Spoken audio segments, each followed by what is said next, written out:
नमस्कार दोस्तों, 8 PM India में आपका स्वागत है। हरियाणा में विधानसभा चुनाव को लेकर प्रचार अभियान जोरों पर है। इस दौर में विभिन्न क्षेत्रों में चुनावी जंग की तस्वीर कुछ-कुछ स्पष्ट होने लगी है। आज हम बात करेंगे नूंह और पलवल जिलों की 6 विधानसभा सीटों। इस पर बातचीत के लिए हमारे साथ मौजूद हैं राकेश चौधरी। राकेश कई प्रतिष्ठित न्यूज़ चैनल्स और पॉलिटिकल सर्वे एजेंसियों के साथ काम कर चुके हैं और वे नूंह जिले के ही निवासी हैं। राकेश, 8 PM इंडिया के मंच पर आपका स्वागत है। राकेश, इस नमस्कार सर। समय जिले में विधानसभा चुनाव को लेकर कैसा माहौल है? कहते हैं कि मेवात के लोग बड़ी बेबाकी से अपनी राय जाहिर करते हैं और जिस उम्मीदवार के पक्ष में होते हैं उसके समर्थन में वे खुलकर बोलते हैं। देखिए सर, अगर नूंह डिस्ट्रिक्ट की बात की जाए तो ये मेवात इलाका हरियाणा का सबसे पिछड़ा एरिया माना जाता है। यहाँ विकास के नाम पर किसी भी सरकार ने कोई बहुत बड़ी ईंट नहीं लगाई है, जिसको लेकर के कहा जाए कि कम से कम या कांग्रेस ने, बीजेपी ने या दूसरी जो सरकारें रही कि उन्होंने अच्छा काम किया है इलाके में। तो जी, अगर देखा जाए तो नूंह एरिया दूसरा ये मुस्लिम बाहुल्य इलाका है। यहाँ लगभग 3 सीटें हैं जिले की, तो तीनों सीटों पर मुस्लिम मतदाता हैं वो हार जीत तय करते हैं। दूसरा, अगर यहाँ का समीकरण देखा जाए तो फिरोजपुर झिरका, पुन्हाना और नूंह तीनों ही सीटें ऐसी हैं जहां मुस्लिम कैंडिडेट एक दूसरे को टक्कर देते दिखाई देते हैं। लेकिन इस बार जी, बीजेपी ने नूंह से संजय सिंह को टिकट दिया है। संजय सिंह को टिकट इसलिए दिया क्योंकि उनका सोहना से टिकट काट दिया, तो उनको जी, नूंह भेज दिया। अब वो कितना टक्कर दे पाएंगे, कितना नहीं दे पाएंगे, वो अभी थोड़े से हाल के दिनों में पता भी चल जाएगा। लेकिन मुख्य रूप से बात यही है कि नूंह पिछड़ा एरिया है। विकास के नाम पर कोई बहुत बड़ी ईंटें सरकारों ने यहाँ नहीं लगाई हैं। हरियाणा के जितने जिले हैं उनमें सबसे पिछड़ा जिला नूंह जिला होता है। और दूसरी बात अगर यहाँ की जाए तो जो राकेश दंगा हुआ। राकेश हम एक बार नूंह विधानसभा क्षेत्र पे कंसंट्रेट करते हैं। नूंह विधानसभा क्षेत्र में बीजेपी ने अपना उम्मीदवार बदल दिया है।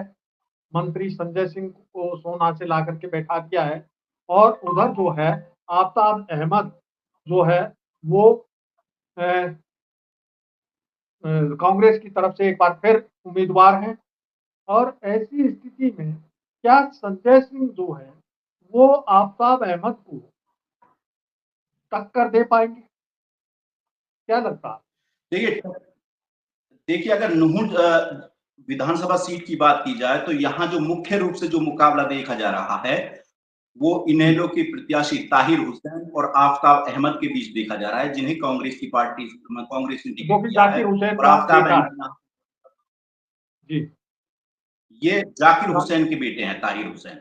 हाँ, ताहिर जाकिर हुसैन हुसैन के जाकिर बेटे हुसैन के हैं बेटे हैं। और और जाकिर हुसैन त्रिकोणीय मुकाबला वर्तमान में त्रिकोणीय मुकाबले जैसी कोई स्थिति नहीं है।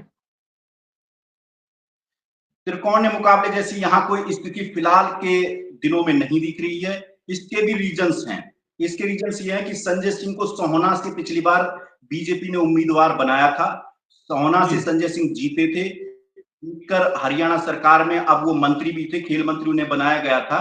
तो जी, जो हालांकि संजय सिंह पहले जितने भी चुनाव लड़े वो नूंह विधानसभा से लड़ते आए।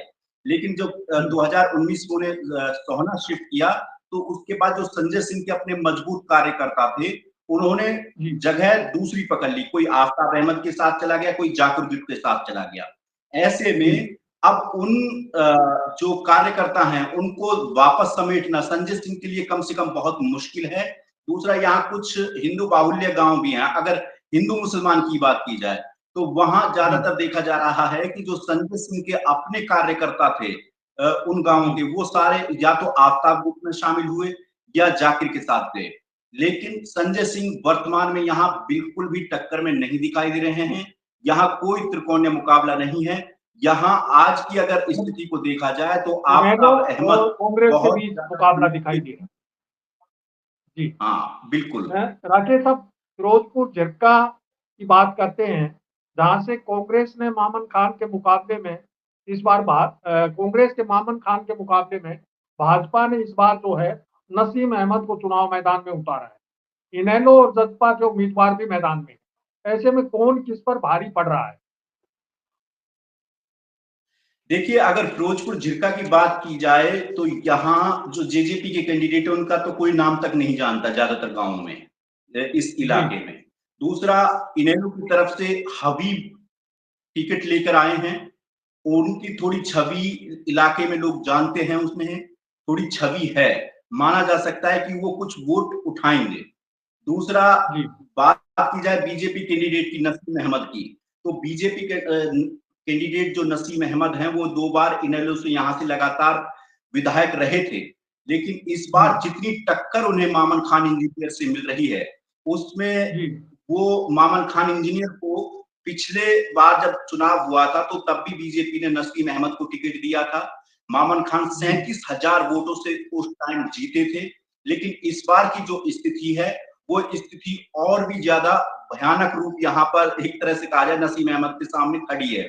वो इसलिए कि जो पिछले साल जो दंगा हुआ उसका असर इस जी, इलाके में पूरी तरह से देखा जा रहा है। जो बीजेपी ने जड़ें जमाने की काम की थी वो जड़ें जमी हुई थी बीजेपी की। हो सकता था कि अगर वो दंगा नहीं होता तो निश्चित तौर पर बीजेपी कुछ ना कुछ एकाध सीटों पर मेवात में कमाल कर सकती थी, लेकिन जिस तरह से जो नूहू दंगा हुआ उसके बाद की जो स्थिति बनी उसमें मामन खान इंजीनियर को भी आरोपी बनाया गया।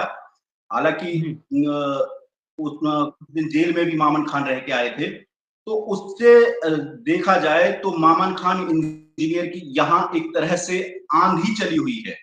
बहुत बड़ी जी, तादाद में लोग मामन खान इंजीनियर के साथ जुड़े हुए हैं। एक और सर मैं बात बताना चाहूंगा कि यहाँ गोत्रपाल पे भी इलेक्शन बहुत ज्यादा होता है, लेकिन पिछले जी, 2 बार से यहाँ गोत्रपाल का इतना बहुत बड़ा असर नहीं दिखाई दिया था। इस बार भी गोत्रपाल का शगुफा दिन प्रतिदिन छोड़ा जा रहा है। जो जी, मामन खान इंजीनियर हैं इनका कोई बहुत बड़ा यहाँ गोत्रपाल नहीं है, लेकिन नसीम अहमद शिरकलौत पाल से आते हैं जिनका अच्छा खासा वोट इस विधानसभा जी, सीट पर है। और आज भी एक बहुत बड़ी पंचायत छिरकलौत इलाके में की जा रही है कि यहाँ 21 गांव के लोग समर्थन दे रहे हैं। वो सिर्फ एक नाम के लिए 21 गांव हैं, जबकि जमीनी हकीकत पे अगर देखा जाए तो मामन खान इंजीनियर जो नसीम अहमद के अपने पर्सनल गांव हैं, जो गांव गोहान जो आसपास के एरिया हो, जी। नसीब अहमद पर मामन खान इंजीनियर भारी पड़ते इस टाइम दिखाई दे रहे हैं। और बहुत बड़ी बात यहाँ पर नहीं बोली जा सकती, लेकिन इतना जरूर कहूंगा कि अगर टॉप 5 की जो सीट है हरियाणा में, आज का दौर जिस तरह से दिखाई दे रहा है, टॉप 5 में अगर कोई जीतेगा तो हरियाणा में फिरोजपुर झिरका की सीट भी शामिल हो सकती है। राकेश, नूह जिले की तीसरी चर्चित सीट है पुन्हाना। यहाँ से कांग्रेस के विधायक मोहम्मद इलियास के सामने बीजेपी ने उन्हीं के चचेरे भाई एजाज खान को उम्मीदवार बनाया। पिछली बार निर्दलीय चुनाव लड़कर दूसरे नंबर पर रहे रईस खान इस बार भी मैदान में हैं। ऐसे में क्या समीकरण बन रहे हैं? देखिए, अगर पुन्हाना की बात की जाए तो पुन्हाना पे थोड़ा मुकाबला दिख रहा है, और यहाँ जी, मुकाबला बीजेपी कैंडिडेट इनेलो कैंडिडेट से नहीं है। इनेलो की तरफ से यहाँ दया भडाना को टिकट दिया है, बीजेपी की तरफ जी, से एजाज को टिकट दिया है। एजाज जी, भावुक हो रहे हैं, लोगों के बीच जाकर के वोट की अपील कर रहे हैं। और मोहम्मद इलियास तो उनके ये चाचा ताउन में एक दूसरे के भाई भी लगते हैं। तो जी, लेकिन सबसे बड़ा जो यहाँ का अगर समीकरण देखा जाए, अगर एजाज खान जो 22 सीट यहाँ इस इलाके की है, उसमें अगर एजाज खान बहुत अच्छा वोट पा लेते हैं, जिस तरह से वो लोगों के बीच जाकर इमोशनल हो रहे हैं, लोगों से भावुक अपील कर रहे हैं, अगर वो वोट जी, उठा लेते हैं तो वो इलियास के लिए नुकसानदेह हो सकता है। लेकिन अगर इस सीट के मुकाबले की बात की जाए, इस सीट पर मुख्य रूप से जो मुकाबला दिखाई दे रहा है वो कांग्रेस कैंडिडेट मोहम्मद इलियास और पिछली बार विधायक रहे रईसा खान जो निर्दलीय हैं। पिछली बार भी वो निर्दलीय के तौर पे जीते थे, तो 2014 में निर्दलीय थे तो उन्होंने जीत दर्ज की थी, मोहम्मद इलियास को ही उन्होंने हराया था। और जो पिछला चुनाव हुआ 2019 में वो भी मामूली अंतर से रईस खान हारे थे। तो इस बार भी यहाँ रईस खान और मोहम्मद इलियास के बीच कांटे की टक्कर दिखाई दे रही है। अगर इस सीट जी, पर एज की बात की जाए, वर्तमान स्थिति में थोड़ा सा एज कांग्रेस पार्टी को है, वो एंटी इनकम्बेंसी लगा लीजिए सरकार के खिलाफ, या जो मैंने बताया कि दंगे का असर भी थोड़ा बहुत यहाँ पे दिखाई देता है। लेकिन इतना ज़रूर है, ये सीट बहुत आसान नहीं है। इस सीट पर बदलाव जी। राकेश, ये तो आपने बताए तीनों हलकों के राजनीतिक समीकरण। मेवात अब की जो बड़ी अभी समस्याएं पूरी हैं, तरह से सीट का जो नतीजा है, उनमें उसके पर नहीं पहुँच पाएँगे। जो मेवात की बड़ी समस्याएं हैं, उनमें सबसे पहली एजुकेशन है, दूसरी ट्रांसपोर्टेशन भी एक बड़ी समस्या है कि रेल से आज तक नहीं जुड़ा है, और तीसरी जो है वो है पानी की समस्या, और चौथा जो है चौथे नंबर पे आती है एक नई समस्या बीजेपी ने खड़ी करी है, बीजेपी की सरकार ने खड़ी की है, वो है कि बूचड़ खाने जो हैं यहाँ खोलने की परमिशन दे दी है। और मेवात में मेरा ख्याल है कि जहां तक मेरी जानकारी है 21 बूचड़ खाने यहाँ बनाने के लिए परमिशन दी गई है, जबकि यहाँ पहले 2014 से पहले एक भी बूचड़ खाना नहीं था हरियाणा में, कहीं भी। मेवात में तो था ही नहीं, हरियाणा में और कहीं भी नहीं था। ये सारा क्या मामला है? जब लोग जहाँ यूनिवर्सिटी बनाने की मांग करते हैं, वहाँ कचरे कचरे का डंपिंग ग्राउंड बना दिया जाता है। जहाँ यूनिवर्सिटी बनाने की ऑफर करते हैं कि हम मुफ्त जमीन देंगे, कि यहाँ आप जमीन यूनिवर्सिटी खोलिए, और दूसरी तरफ जिस मेवात में एक भी बूचड़खाना नहीं था, वहाँ जो है मीट की फैक्ट्रियां लगा दी हैं। तो क्या है ये सारा मामला? क्या ये चुनाव में मुद्दे बन के उभर रही हैं ये बातें, या केवल हिंदू मुस्लिम के आधार पर ही निर्णय होने जा रहा है? देखिए, बिल्कुल नहीं, हिंदू-मुस्लिम के अगर यहाँ भाईचारे की बात की जाए, तो वो बहुत अच्छा भाईचारा है। ये अगर पिछले जी। साल का जो छोटा-मोटा जो दंगा हुआ, उसको छोड़ दिया जाए, तो उससे पहले कभी कोई ऐसा दंगा यहाँ पर नहीं दिखाई दिया था, और हिंदू और मुसलमान दोनों का एक-दूसरे के जी। साथ बहुत अच्छा भाईचारा भी है इस इलाके में।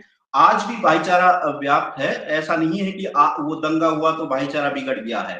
थोड़ी बहुत खटास जी। एक-दूसरे के मन में आती है, लेकिन धीरे-धीरे उस खटास को आप लोगों ने मिलकर के बाँटने का काम किया है। जी। मुख्य रूप से अगर यहाँ देखा जाए तो यहाँ समस्याएँ बहुत ज़्यादा हैं। जैसे कि आपने कहा बिजली, पानी, सड़कों का एक तो यहाँ बहुत बुरा हाल है। आप किसी भी सड़क पे चले चले जाइए, वहीं आपको सड़कें कम, गड्ढे ज़्यादा दिखाई देंगे। दूसरा जो गुड़गाँव अलवर रोड है, ये मेन हाईवे मेवात का है, या यूँ कहें कि लाइफ़लाइन एक तरह से मेवात की है। लेकिन जी। इस सड़क का निर्माण आज तक 4 लाइन के रूप में नहीं हुआ है। लगातार जो इलाके के लोग हैं, वो इसकी मांग करते रहे हैं कि कम से कम इस सड़क को 4 लाइन किया जाए, और इस सड़क का जो रिकॉर्ड है, यहाँ सालाना सैकड़ों लोग अपनी जान गँवाते हैं। इस वजह से जी। इलाके के लोगों ने इस सड़क का नाम ही खूनी सड़क रख दिया, तंग आकर के। सरकार से माँगे कि जगह-जगह खूनी सड़क के नाम से एक तरह से पोस्टर भी चस्पा किए गए, लेकिन सरकारों के कान तब भी नहीं खुले। दूसरी तरफ बूचड़खाने, मेवात में बूचड़खाने नहीं थे। 1-2 बूचड़खाने थे पहले, लेकिन उसको लेकर के भी लोग समय-समय पर विरोध करते थे। लेकिन अब धड़ल्ले से यहाँ बूचड़खाने खोले जा रहे हैं। बीजेपी सरकार ने यूपी इलेक्शन के दौरान बूचड़खानों का विरोध किया था कि हम जी। अगर सत्ता में आए तो बूचड़खानों को बंद कर देंगे। हापुड़ साइड बहुत बूचड़खाने हुआ करते थे, और जी। बीजेपी सरकार हरियाणा में भी है। अब वही बीजेपी सरकार एनओसी बूचड़खानों को दे रही है, और लगातार यहाँ आबादी क्षेत्र में सबसे बड़ी बात यह है कि आबादी क्षेत्र में बूचड़खाने खोले जा रहे हैं।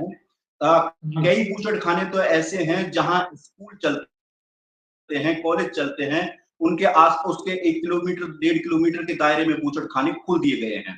दूसरा, जी। कई गाँवों के बगल में बूचड़खाने खोल दिए गए हैं। हालत ये है कि गाँव में ढंग से लोग खाना तक नहीं खा सकते, बाहर बैठकर तो बिल्कुल नहीं खा सकते, जो पास के गाँव हैं। बहुत बुरी हालत हुई पड़ी है। समय और हवा के फेर से जो बदबू का जो एक तरह से जो बदबू आती है, वो लोगों का जीना हराम कर देती है। कहने का तो मतलब राकेश, यही है कि मेरा कहने का लोग इस तात्पर्य बूचड़ ये है कि ये को लेकर के समस्याएं तो मौजूद हैं।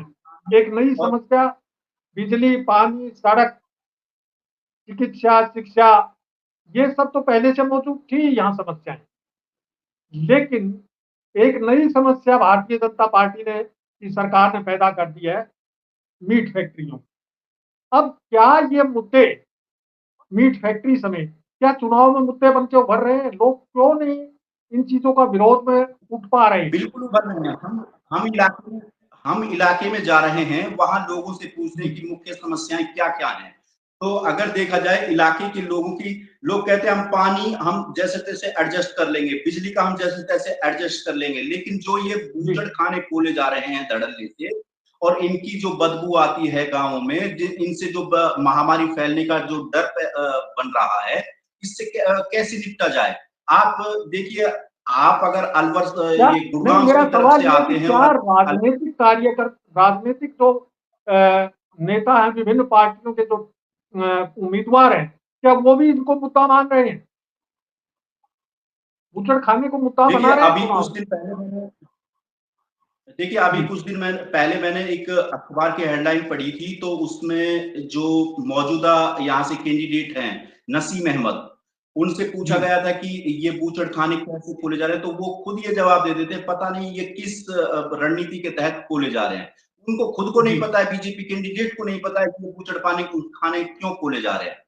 तो कहने का मतलब यही है। दूसरी तरफ कांग्रेस की यानी तरफ कौन से सी जो पार्टी ये कह रही है कि महागठबंधन बूचड़ खानों के लाइसेंस कैंसिल किए जाएंगे? किसी पार्टी के कैंडिडेटों ने कहा ये बात चुनाव प्रचार के दौरान? देखिए उठा रहे हैं इस मुद्दे को?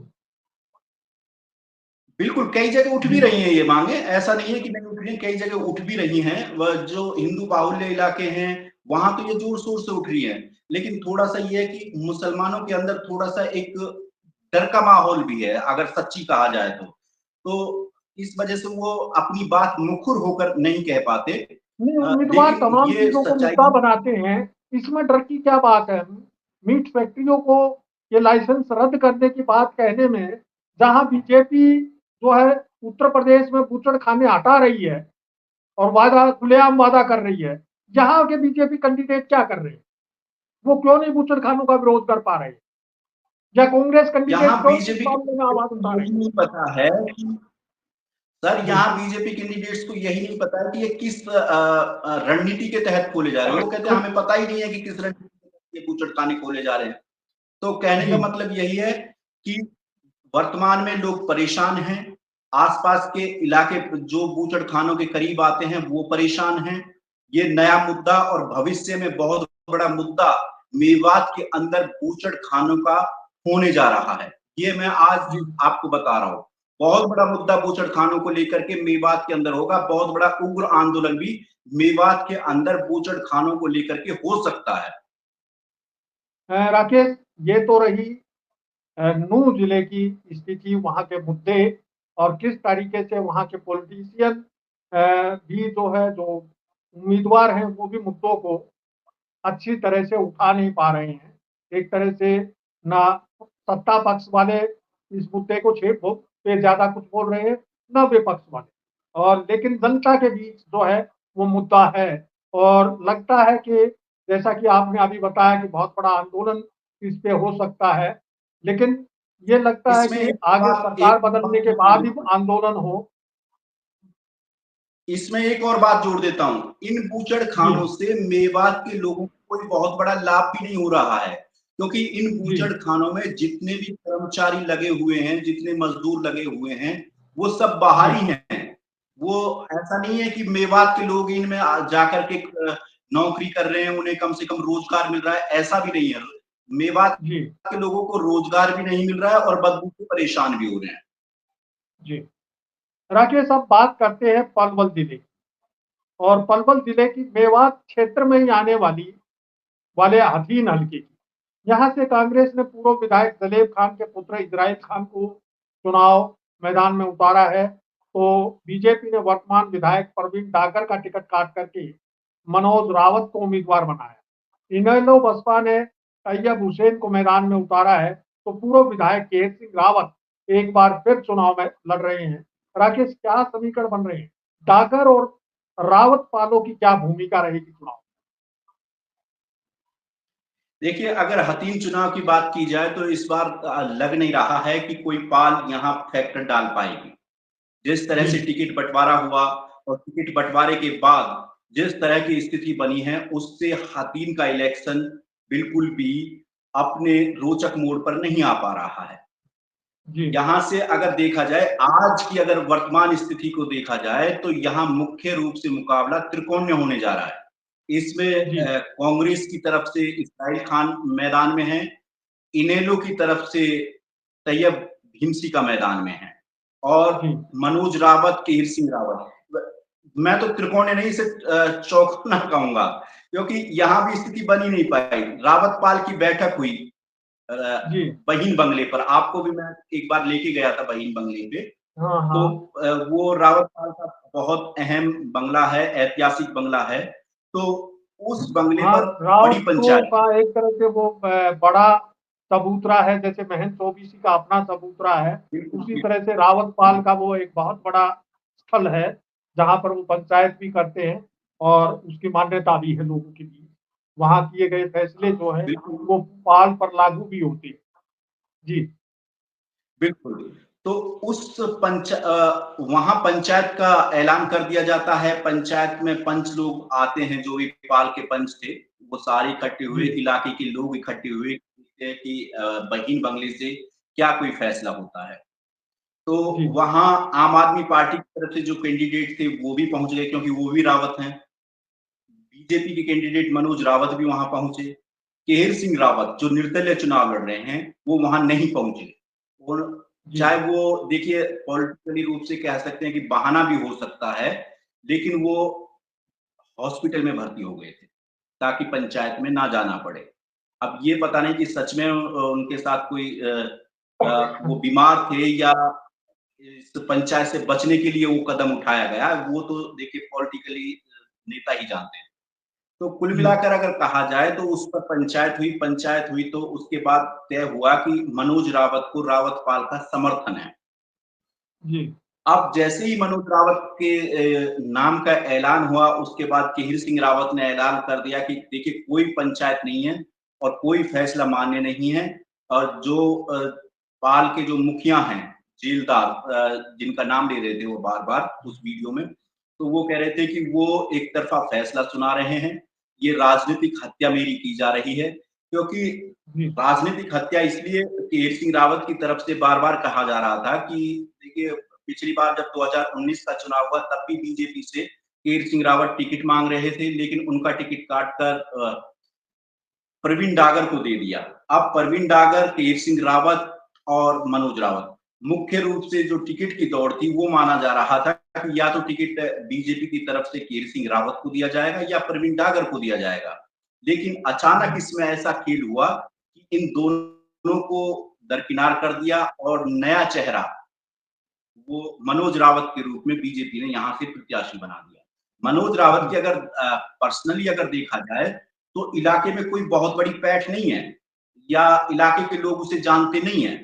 लेकिन हो सकता है कि इसमें जो मौजूदा सांसद हैं फरीदाबाद लोकसभा से, उनका वीटो पावर चला हो, जिस वजह से उन्होंने केहर सिंह रावत का और प्रवीण डागर का टिकट काटा और मनोज रावत का पक्ष रखा और उनको टिकट दिलवाया। दूसरी ओर कांग्रेस की तरफ से इसराइल खान हैं। इसराइल खान मजबूत कैंडिडेट हैं। तैयब भीमसी का भी आज की डेट में मजबूत कैंडिडेट हैं। इन दोनों की तरफ से जो इलेक्शन है वो हतीर में उठा हुआ है। दोनों कैंडिडेट के साथ अच्छी खासी भीड़ दिखाई देती है, लेकिन ना तो मनोज रावत के साथ, ना केहर सिंह रावत के साथ। आम आदमी पार्टी, जेजेपी, इनके कैंडिडेट जो हैं, वो इसमें बहुत ज्यादा दबदबा अपना नहीं दिखा पा रहे हैं। लेकिन ना तो मनोज रावत, ना केहर सिंह रावत, दोनों ही अपना इलेक्शन नहीं उठा पा रहे हैं। अभी मुकाबला किसकी तरफ जाएगा, किसकी तरफ नहीं जाएगा, ये कहना बहुत जल्दबाजी है। लेकिन मुख्य रूप से यहाँ कांग्रेस, इनेलो और मनोज रावत, केहर सिंह रावत के बीच ही मुकाबला रहेगा। जी अ, वैसे यहाँ कोई पाल खाप के अलावा कोई विशेष मुद्दा नहीं है लोगों का। कोई लोग उस तरह की समस्या नहीं उठाते हैं जिस तरह से मेवात में समस्याएं हैं, देखिए, उस तरह की मुद्दे तो समस्या बहुत यहाँ के हैं। लोग। जी मुद्दे आप तो बात बहुत करते हैं। हो होटल हैं। एक हाँ एक मिनट सर, आप जो अभी सवाल कर रहे थे कि यहाँ पाल और खाप के अलावा कोई मुद्दे नहीं हैं, मैं कहता हूं हाँ कि यहाँ मुद्दे तो बहुत हैं, हाँ लेकिन हाँ उन मुद्दों को पाल और खाप के चक्कर में उठाया नहीं जाता है।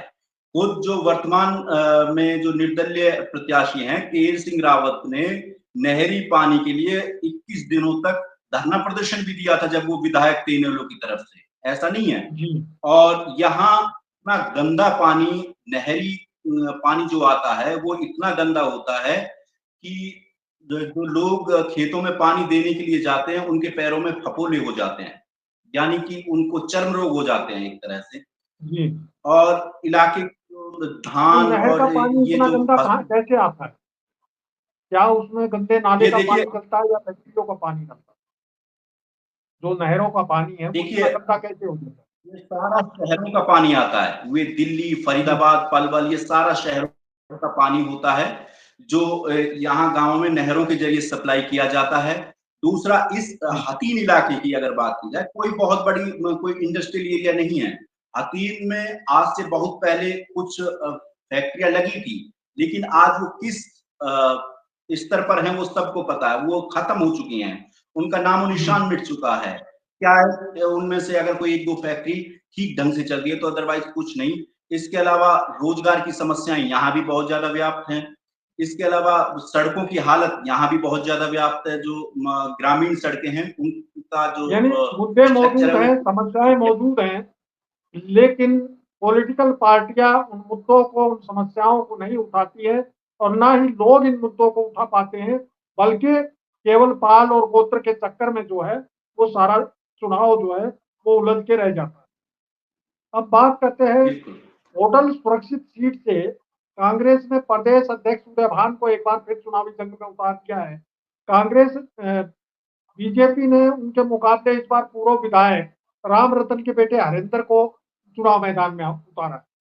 हालांकि यहाँ लगता है कि सीधी टक्कर है और होटल में इस बार क्या होने वाला है, क्या लगता है? देखिए अगर देखा जाए तो यहाँ से जगदीश नायर का टिकट काटना ही अपने आप में बहुत बड़ी बात है। बीजेपी की तरफ से उनका टिकट काट दिया और नए कैंडिडेट को बीजेपी ने टिकट दिया, जिसके बाद एक तरह से कहा जाए जो कांग्रेस पार्टी के प्रदेश अध्यक्ष हैं उदय भान, उनकी राह बहुत आसान हो गई है। अगर आज भी होडल में कोई उदय भान को टक्कर दे सकता था तो वो जगदीश नायर थे।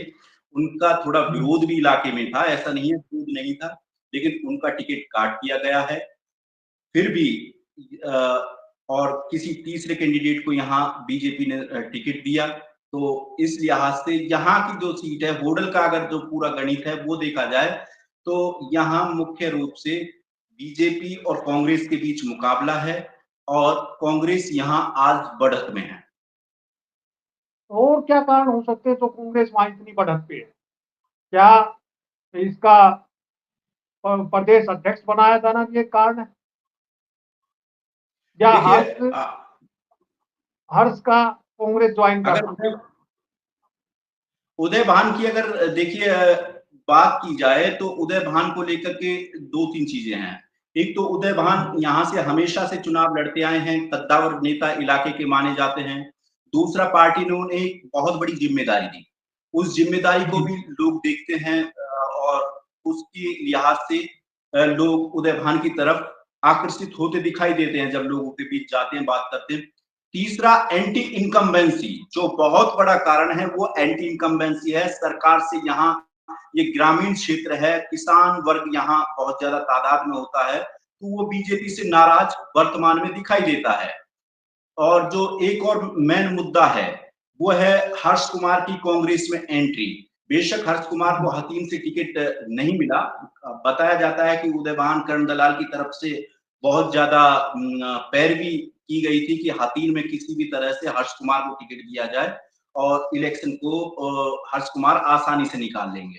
लेकिन हर्ष कुमार का टिकट काट दिया गया क्योंकि वो हाल ही में पार्टी में आए थे और पार्टी हाईकमान की क्या-क्या नियम थे उनकी वजह से उनका टिकट कट गया। लेकिन हर्ष कुमार का ये होडल अपना गढ़ है। हर्ष कुमार का यहाँ अच्छा खासा दबदबा है और उदय भान की निश्चित तौर पर हर्ष कुमार मदद करेंगे, उसका भी असर दिख रहा है। दूसरा जो सबसे बड़ा यहाँ कारण है वो एंटी इनकम्बेंसी है। यहाँ किसान वर्ग बहुत बड़ी तादाद में है और जी जाट वोटर्स बहुत बड़ी तादाद में है। जाटों को तो कहा जा रहा है कि आज के दौर में जाट बीजेपी के साथ नहीं है, तो अगर वो भी अगर फैक्टर देखा जाए तो यहाँ उदय भान भारी पड़ते दिखाई दे रहे हैं। जी। अब बात करते हैं पलवल विधानसभा क्षेत्र की। कांग्रेस ने एक बार फिर पूर्व विधायक कर्ण दलाल पर विश्वास जताया है। बीजेपी ने सिटिंग एमएलए दीपक मंगला की टिकट काट करके गौरव गौतम को उम्मीदवार बनाया है। राकेश, इस बार कांग्रेस भाजपा की सीधी टक्कर में या कौन भारी पड़ेगा? और एक तरफ अगर देखें तो कहते हैं कि भाई कर्ण दलाल जो है वो पूर्व मुख्यमंत्री भूपेंद्र सिंह हुड्डा के जो है वो समधी भी हैं। तो क्या कुछ लग रहा है इस बार? पिछली बार कर्ण देखिए, दलाल हार गए। जी। देखिए, पलवल की अगर बात की जाए तो कर्ण दलाल अपने आप में इलाके के भी कद्दावर नेता हैं। दूसरा, वो भूपेंद्र सिंह हुड्डा के समधी भी हैं, ये इसमें कोई दो राय नहीं है कि रिश्तेदारी कनेक्शन उनका हाईकमान में एक तरह से है। तीसरा, अगर जो देखा जाए तो यहाँ जो दिख रहा है वो एंटी इनकम्बेंसी की लहर दिखाई दे रही है। जाट इलाका बहुत बड़ी तादाद में यहाँ पर आता है। दूसरी ओर गुर्जर इलाका भी यहाँ पे है और जो व्यापारी वर्ग है उसमें थोड़ी नाराजगी है। नाराजगी इसलिए है क्योंकि जो दीपक मंगला थे उनका टिकट काट दिया गया है। दीपक मंगला व्यापारी वर्ग से आते थे, अब गौरव गौतम को यहाँ से टिकट दिया है। गौरव गौतम ब्राह्मण कैंडिडेट हैं। तो ऐसा भी नहीं है कि ये यहाँ जो गौरव गौतम और कर्ण दलाल के बीच जो मुख्य मुकाबला हो रहा है, इसमें कर्ण दलाल पूरी तरह से भारी पड़ते दिख रहे हैं, ऐसा बिल्कुल नहीं है।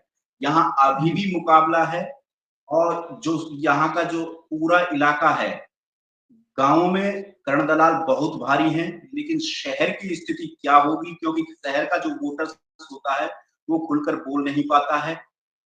लेकिन इतना ज़रूर है, कर्ण दलाल ने पिछले 2 साल 3 साल में शहर के भीतर बहुत मेहनत की, उसका उन्हें फल मिल सकता है।